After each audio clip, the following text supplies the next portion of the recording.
আমি পেশেন্ট ভর্তি করবো কোথায়? পেশেন্ট ভর্তি করতে চায়? দাঁড়ান, এত তাড়াতাড়ি তো বেডে ঢুকতে পারবেন না, এটা তো সরকারি হাসপাতাল না বাবু। আগে ফর্ম ফিল আপ করুন, টাকা জমা দিন, তারপর আপনার পেশেন্টের শরীর খারাপ, জ্বর হচ্ছে, সেগুলো আমাকে শোনাচ্ছেন কেন? কি ডাক্তার নাকি? আরে ভিজিটিং আমার শেষ হয়ে গেছে, এখন পেশেন্ট দেখতে পারবেন না।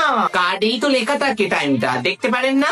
নতুন একটা ডক্টর জয়েন করেছে, ইয়াং ডক্টর। জানি তো, কার্ডিওলজিস্ট। আমার বুকের ব্যথা এখন ওই সামলাবে।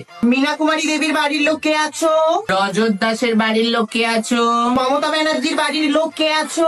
আপনারা কিসে টাকা পেমেন্ট করবেন? মেডিক্লেম? আমাদের নার্সিং হোমে মেডিক্লেম চলে না। গাঁটি থেকে টাকা বের করুন, তারপর চান্স পাবেন নার্সিং হোমে। আপনাদের টোটাল বিল হয়েছে 2 লাখ টাকা, আর আপনাদেরকে এক্সট্রা 50,000 টাকা দিতে হবে। উমা, আলাদা করে গজ কাপড় তুলো এগুলোর মাইনেও তো দিতে হবে। এরকম হুড়ো পাজা করলে চলবে না। দাঁড়ান, শ্বাসকষ্ট হচ্ছে, তো আমি কি করবো? এবার কি মুখে শ্বাস দিয়ে দেবো চুমু দিয়ে আমি? ব্লাড নেবেন? তাহলে একতলায় গিয়ে আগে বিলটা নিয়ে আসুন। ও আনা